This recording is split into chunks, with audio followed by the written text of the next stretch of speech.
Salut les amis, comment allez-vous? J'espère que tu vas bien. J'ai passé une très belle semaine.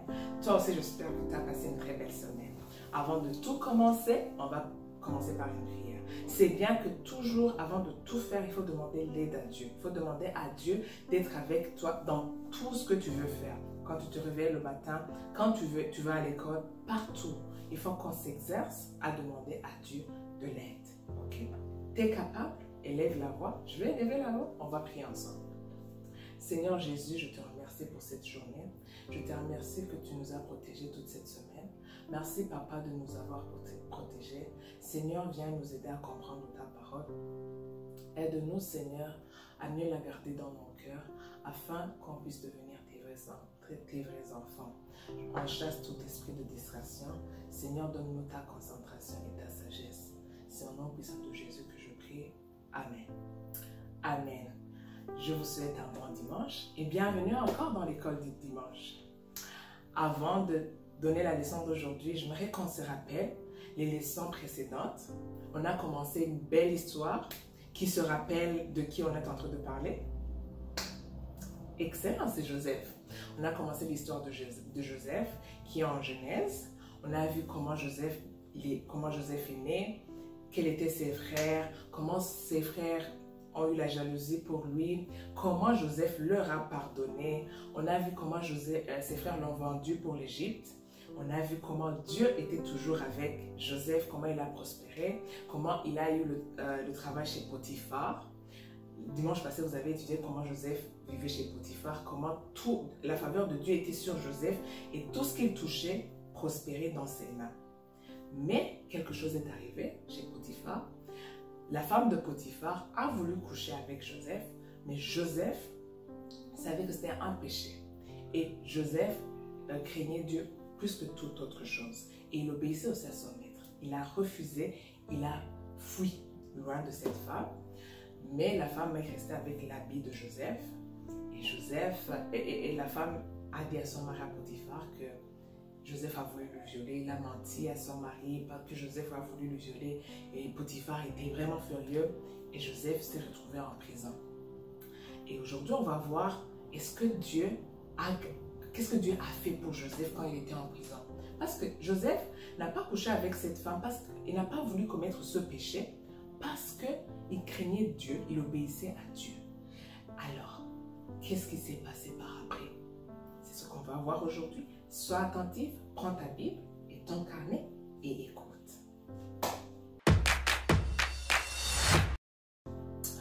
Aujourd'hui alors, on va voir comment Joseph était en prison. Il était en prison, mais aussi en prison, la faveur de Dieu était sur Joseph. La grâce et la faveur de Dieu étaient sur Joseph. Il a été le chef des prisonniers. Et puis par après, deux de ces prisonniers, deux serviteurs qui avant travaillaient chez le roi, chez le pharaon, et puis ils ont fait des fautes et ils se sont retrouvés en prison, ont eu des songes. Des songes, c'est-à-dire des rêves. Ils ont rêvé. Et puis par après, ils ont demandé les explications. Et Joseph, l'Esprit de Dieu, lui a révélé ce qu'ils ont rêvé. Il leur a expliqué, il a dit à un qu'il va retourner chez le pharaon et à un autre qu'il va mourir. Et ça s'est passé comme cela. Et ils sont sortis et la vie a continué. Mais Joseph est resté en prison. Et puis, un autre jour, le pharaon, après des années, le pharaon a eu des songes. Il a rêvé de 7 belles vaches qui étaient dans une prairie, de belles vaches. Et puis, il a vu aussi 7 laides vaches, c'est-à-dire des vaches qui sont maigres, qui sont laides. Et les laides vaches ont mangé les grosses. Et puis, il s'est réveillé. Il a dit, c'est un cauchemar, qu'est-ce que ça veut dire? Il s'est encore recouché. Il a eu un deuxième songe. Il a eu 7 épis qui étaient vraiment beaux et d'autres 7 épis qui étaient très mauvais et qui envahissaient, engloutissaient les 7 premières. Il a dit, qu'est-ce que ça veut dire? Il n'a pas compris. Quand il s'est réveillé le matin, il a appelé tous ses magiciens, toutes les personnes qui pouvaient lui expliquer. Il leur a dit, j'ai eu un songe, j'ai eu un rêve. Qui peut l'expliquer? Mais personne n'a pas pu l'expliquer. Personne n'a pas pu réussir à expliquer ce rêve. Et le serviteur, souvenez-vous, le serviteur qui auparavant était à la prison, à la même prison que Joseph, celui que Joseph avait dit qu'il allait retourner chez Pharaon, s'est souvenu. Il s'est souvenu qu'il y avait un Hébreu qui avait pu lui dire ce qu'il avait rêvé. Il a dit ça à Pharaon. Joseph était encore en prison. Oh. Et puis, quand Pharaon a entendu ça, il a dit, ok, emmenez-moi cet homme. Et puis Joseph, on l'a enlevé en prison, on l'a donné les beaux habits pour aller se présenter chez le Pharaon, parce que Pharaon était une très grande personne. Il était une autorité. Et puis arrivé chez le Pharaon, le roi explique ses rêves à Joseph. Et Joseph dit, c'est Dieu qui a voulu te dire ce qui va se passer. La Bible dit que Joseph lui a dit que le fait qu'il a rêvé ça 2 fois, c'est parce que c'était quelque chose qui allait bientôt arriver sur son pays. Il a expliqué que les 7 premières belles vaches étaient 7 belles années que l'Égypte allait passer en ayant beaucoup de récoltes. Donc, ils allaient avoir beaucoup de richesses, ils allaient avoir beaucoup de récoltes, ils allaient avoir beaucoup de choses. Ils allaient vraiment, Dieu allait leur donner beaucoup de choses. Mais les 7 autres années, les 7 autres vaches qui étaient laides, ces 7 autres années qui allaient suivre, c'est-à-dire ces années, il va y avoir une famine, une très grande famine. Ces années de famine vont faire oublier que les 7 premières années, ils avaient eu beaucoup de choses. Ah, et le roi était, waouh. Joseph a dit, le fait que Dieu te l'a dit, c'est pour que tu choisisses tes gouverneurs et une personne qui va pouvoir économiser. Donc, cet homme allait avoir le travail de mettre en économie toutes les choses qu'ils allaient récolter pour que les autres 7 années de famine, que les Égyptiens ne manquent pas à manger. Et le roi était vraiment émerveillé. Il a dit, personne d'autre qui a l'esprit de Dieu, que personne qui a un esprit de Dieu ne peut faire cela. Il a dit, toi, je te nomme toi, Joseph. Souvenez-vous, Joseph vient de la prison. Il lui a nommé, toi, tu vas être cet homme qui va gouverner. Personne d'autre que moi sera supérieur à toi. C'est-à-dire, après le Pharaon, le deuxième homme qui était puissant était Joseph. Wow. Toute cette histoire pour vous dire quoi? En regardant l'histoire de Joseph, on voit qu'il passe dans beaucoup de choses qui ne sont pas bien, mais on voit aussi comment Dieu intervient. On voit aussi comment Dieu l'aide. On voit aussi comment ses frères l'ont vendu en Égypte. Arrivé en Égypte, il est allé chez Potiphar a acheté des esclaves, l'a acheté comme esclave. Et puis Potiphar l'a nommé supérieur dans sa maison. Qu'est-ce que cela nous enseigne? C'est-à-dire que chaque jour que tu acceptes de faire ce que Dieu te demande, la faveur de Dieu reste sur toi. Et Dieu te donne toujours la force de surmonter tes épreuves. Dieu a toujours donné la force à Joseph pour surmonter les épreuves dans lesquelles il passait. Dieu lui a aussi donné la faveur. Il a mis sur lui la faveur pour que par après les épreuves, il ait une bonne vie. Par après les épreuves, il ait lui aussi quelque chose qui lui fait plaisir. Dieu est toujours fidèle. Quand tu crois en Dieu et quand tu acceptes de marcher dans sa parole, toujours Dieu va te donner la force de passer dans des épreuves. Les épreuves, c'est-à-dire les choses qui peuvent t'arriver. Oh, tu peux être malade, Dieu te guérira. Mais aussi, il va te donner la force de résister à la maladie. Ou tu passes dans quelque chose, à l'école, tu n'obtiens pas de bonnes notes. Dieu va t'aider, étudie, mais aussi Dieu va t'aider. Il va mettre la faveur sur toi. Il va te donner son intelligence, mais aussi il va te donner la force. Dieu a donné la force à Jésus. L'Éternel a donné la force à Jésus pour la mission sur la croix. C'était vraiment difficile pour venir nous sauver. Il lui a donné la force nécessaire pour faire cette mission. Comme il l'a toujours fait avec Joseph. L'Éternel lui donnait la force nécessaire à chaque fois. Jamais Joseph ne s'est plaint de dire « Oh, je vais abandonner ce Dieu. Tu vois, je l'ai obéi et maintenant je me retrouve en prison. Je l'ai obéi et mes frères m'ont vendu. Je l'ai obéi, toujours il m'arrive quelque chose de mal. » Non. parce qu'il savait que Dieu allait toujours lui donner la force pour surmonter ses épreuves. Toi aussi, moi aussi, je dois apprendre à croire toujours en Dieu et à lui demander la force nécessaire. Parce que Dieu est toujours là, il nous donne toujours la force nécessaire pour passer dans les épreuves, mais aussi la faveur de Dieu est toujours sur nous. Comme la faveur de Dieu était toujours sur Joseph, la faveur de Dieu est toujours sur toi, sur moi. Demande à Dieu. C'est pour ça que je t'ai dit, quand tu te réveilles, prie, dis Seigneur, donne-moi la force, mais aussi que ta faveur soit sur moi. Ok? On va voir aussi notre verset à mémoriser. Prends ta Bible, moi aussi j'ai ma Bible, mais avant tout, cette histoire de Joseph avec Pharaon, avec les songes de Pharaon, tu vas la lire toi après la vidéo. C'est en Genèse, chapitre 41, versets 1 à 57. Tu es capable de lire ces chapitres.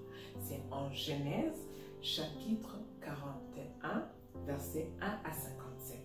Lis l'histoire, comprends. Si tu ne comprends pas, demande à une personne qui peut t'aider à mieux comprendre. Mais je sais que tu es capable de la lire l'histoire et de mieux comprendre. Ok? Mais si tu as des difficultés, demande à maman ou à papa ou à une autre personne qui peut t'aider. Ok? Maintenant, je veux que tu prends ta Bible. On va prendre notre verset à mémoriser. C'est en Pierre. Pierre, c'est quel livre? Nouveau Testament. C'est un livre du Nouveau Testament. C'est en 1 Pierre, chapitre 5, au verset, chapitre 5, versets 6 à 7. Tu as ta Bible? Je lis à haute voix, tu lis en même temps que moi, ok? 1 Pierre, chapitre 5, versets 6 à 7 dit: Humiliez-vous donc sous la puissante main de Dieu, afin qu'il vous élève au temps convenable. Et déchargez-vous sur lui de tous vos soucis, car lui-même prend soin de vous. Qu'est-ce que ça veut dire? Humiliez-vous donc sous la puissance de la main puissante de Dieu. Demande de l'aide à Dieu. Humilie-toi humilier, c'est-à-dire être inférieur. Demande de l'aide à Dieu. Demande de l'aide à Dieu et afin qu'il vous élève au temps convenable. Dieu a élevé Joseph au temps convenable. Dieu a toujours une solution et il ne va jamais te laisser tomber. Il ne va jamais dire: oh, je suis fatigué avec lui, je suis fatigué avec lui, je veux la laisser. Jamais. Dieu est toujours là avec toi. Demande-lui de l'aide. Au temps convenable, il va t'élever. Au temps convenable, il va te donner ce que ton cœur désire. Et déchargez-vous sur lui de tous vos soucis. Déchargez-vous sur lui de tous vos soucis. C'est quelque chose qui te fait mal, quelque chose dont tu ne comprends pas, quelque chose qui te fait mal au cœur.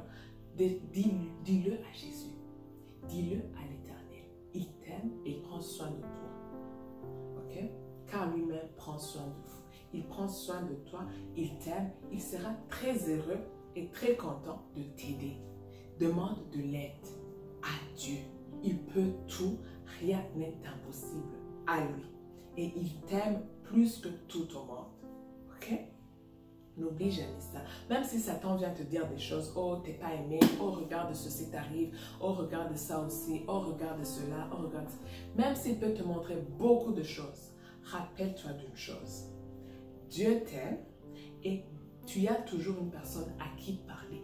Dieu est toujours près de toi afin que tu lui dises ce qui te fait mal au cœur et ce que tu vois que tu ne comprends pas. Ok? On relit encore une fois et puis après la vidéo, relis encore une fois, mémorise-le encore une fois. Ok? Et dis-le sans le regarder. 1 Pierre chapitre 5, versets 6 à 7 dit: Humiliez-vous donc sous la puissante main de Dieu, afin qu'il vous élève au temps convenable, et déchargez-vous sur lui de tous vos soucis, car lui-même prend soin de vous.